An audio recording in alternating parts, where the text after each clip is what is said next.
Hello guys, welcome to പുതിയ video. നമ്മളാണെങ്കിൽ ഇന്ന് മുടിയിട്ടാൻ പോകുന്നത്. അങ്ങനെ നമ്മളെ ഷാമിൽ ബോസ് ഇത് കണ്ടപ്പോൾ ആ ചങ്ങായിയെ ആകെ ഡൗട്ട് അടിച്ചു, ഇതെന്താ ചെരുപ്പ് മുടി അല്ല ബാർബർ ഷോപ്പ്. അങ്ങനെ അതിന്റെ ഉള്ളിൽ കയറിയപ്പോഴാണ് ഹൗസ്ഫുൾ ആണ് മോനേന്ന്. അങ്ങനെ എന്തായാലും വണ്ടിയിൽ കുറച്ചു നേരം പോസ്റ്റ് ചെയ്യുന്നത്. അതിലാണ് നമ്മളെ ഷമ്മാസ്ക് വരുന്നത്. ഏതായാലും പോസ്റ്റ് ചെയ്ത് നിൽക്കല്ലേ, നമുക്ക് എന്നാ ഷൂ എടുത്ത് തരാറ്. പിന്നെ ഒന്നും അങ്ങോട്ടും ഇങ്ങോട്ടും നോക്കില്ല, നേരെ അവന്റെ പൂട്ടു. ആ ചങ്ങായിക്കാണെങ്കിൽ ഒന്നും റെഡി ആയി കിട്ടില്ല. അപ്പോഴാണ് അതിന്റെ അടിയിൽ കൂടെ ഈ ഒരു സാധനം കാണുന്നത്. പിന്നെ ഒന്നും നോക്കില്ല, അതും ഒന്ന് രണ്ടെണ്ണം എടുത്തു. അങ്ങനെ എന്തായാലും അവൻ അവിടുന്ന് പറ്റാത്തോണ്ട് വാർ ഷോപ്പിൽ പോയാൽ ചെക്കനാണെങ്കിലോ അതിന്റെ അടി കൂടെ പെരുന്നാൾ പൈസ കിട്ടിയിട്ടുണ്ടോ.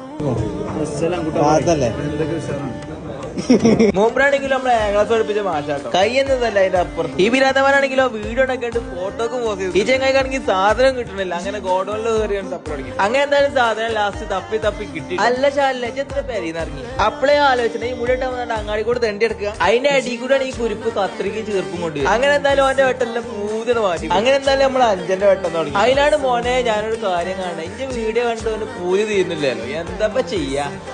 ഞാൻ ആരോ കേട്ടാ. അങ്ങനെ കുറച്ച് മണിക്കൂറിനൊടുവില് നമ്മളെ എത്തിയിരിക്കാണ് കാര്യം. അങ്ങനെ എന്തായാലും വെട്ടലൊക്കെ തുടങ്ങി. നാളെ പെരുന്നാളല്ലേ അല്ലേ. പിന്നെ ഒന്നും നോക്കിയില്ല, മൂത്തുകൂടെ ഓരോന്ന് വാരിതൊക്കെ തുടങ്ങിട്ടോ. ഇവിടുന്നാണെങ്കിലും ഇച്ചു സ്വയം തരുന്നില്ല, ഇവിടെ ആണെങ്കിലും കുത്തിയിരിപ്പുണ്ടാകും. അങ്ങനെ അതും കഴിഞ്ഞ് സുന്ദര കുട്ടപ്പനായി. ക്യാമറ കണ്ട ശാലിന്റെ പട്ടിഷ കാലുകൾ നിർബന്ധം. ഇതിന്റെ അടി കൊണ്ട് സമയം പോയി കിട്ടാനും വേണ്ടി ഇങ്ങനത്തെ ഒരു സാധനം. അങ്ങനെ എന്തായാലും നമ്മളെ സിനാൻകുട്ടന്റെ വെട്ടൽ തുടങ്ങിട്ടാ. ഇതൊക്കെ കഴിഞ്ഞ പോലുള്ള ടൈമൊക്കെ ഇങ്ങനെ എന്തായാലും പെരയി കയറ്റമില്ല എന്ന് അറിയില്ല. എന്തായാലും രണ്ട് കൽപ്പിച്ച് പോയൊക്കെ. അതിലാണ് റോഡ് സൈഡിൽ ഉപ്പിലിട്ട കണ്ട്. അത് കണ്ട് നമ്മള് വെറുതെ വിടുവോ. അതിലാണ് വാറോ എടുത്ത വാറോ സാധനം കൊണ്ടുവരുന്നത്.